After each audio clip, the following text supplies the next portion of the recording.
तर fighter picture बघून आलो आणि त्याबद्दलच बोलणार आहे आपण. ऋतिक रोशन आणि दीपिका लीड रोल आहेत आणि सिद्धार्थ आनंद हे डिरेक्टर आहेत. स्टोरीबद्दल थोडक्यात सांगायचं म्हटलं तर पाकिस्ताननं जे पुलवामा अटॅक केलं ते आणि आपण जे पाकिस्तानावर एअर स्ट्राईक केलं हे थोडंफार रिअल इन्सिडेंट वापरल्यात आणि ह्यानंतर थोडंफार फिक्शनल वापरून पिक्चर तयार केलेला आहे. पिक्चरच्या सुरुवातीला एक टीम तयार केली आहे, त्यातल्या कॅरेक्टरची माहिती त्यांचे बिल्डअप दिलेलं आहे. नंतर त्यांचा स्वभाव, त्यांचं वागणं, त्या टीमचं एकत्र बॉन्डिंग वगैरे किंवा ते एकत्र जेवणं असू दे, एकत्र राहणं असू दे, एकत्र मजा करणे, हे सगळं त्यांचं बॉन्डिंग दाखवल्यात.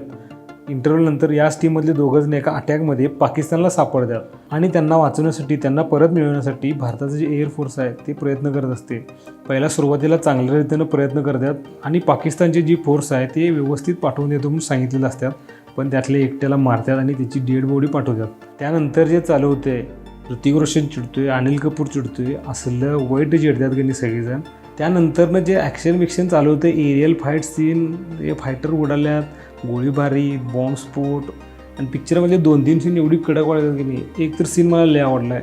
आर्मीचे 4-5 बस भरून जात असतात आणि त्यावेळी ऋतिक रोशन, दीपिका ह्यांची टीम असते ती चॉपरनं जात असते वरती. ह्या दोघांची एकमेकांना नजरानजर होते. त्यावेळी त्या बसमधला एक जण बाहेर येऊन झेंडा फडकवते आणि त्यावेळी ऋतिक रोशन पण बाहेर येऊन झेंडा फडकवत असते. त्यावेळी जे बॅकग्राऊंड म्युझिक आणि ते जे सीन दाखवल्यात असलं भारी वाटते की नाही, गूज बम्स चालतील खरं बघताना. आणि पिक्चरचं बजेट 200 कोटी आहे आणि पिक्चरमध्ये एवढं वार बीर दाखवल्यात. VFXचं काम आहे, VFX पण भारी गेल्यात. जे एरियल शूट आहे, फायटर प्लेनचं जे स्टंट आहे किंवा त्यातनं मिसाईल सोडलेलं असू दे, बॉम्बस्फोट असू देत, गोळीबार केलेला असू देत, ह्या सगळ्या गोष्टी स्मूथ वाटतात, भारी वाटतात, रिअलिस्टिक थोडंफार वाटते. ॲक्टिंगबद्दल बोलायचं म्हटलं तर सगळेजण ॲक्टिंग भारी केल्यातच. कास्ट पण एक नंबर वाटत्या. ऋतिक रोशन असू दे, दीपिका पदुकोण असू दे, अनिल कपूर असू दे आणि त्यांच्या टीममधली सगळीजण जे जवानचं रोल केलं ते असू देत, सगळीजण भारी काम केल्यात. जे लहान लहान रोल आहेत, गेस्ट अपीअरन्स वगैरे आहेत, आशुतोष राणा वगैरे, त्यांचं पण ॲक्टिंग भारी आहे. एकंदरीत काय, मला तर पिक्चर आवडला आहे. 26 जानेवारी आल्या आणि देशभक्तीवर पिक्चर आला आहे आणि ह्यातली थोडीफार डायलॉग पण आहेत की नाही, ते खतरनाक असं पंप करतात, देशभक्तीवर आहेत. त्यामुळं भारी वाटते पिक्चर बघताना, बोर होत नाही, काय नाही.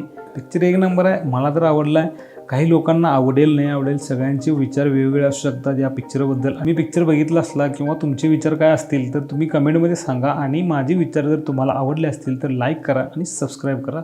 थँक्यू.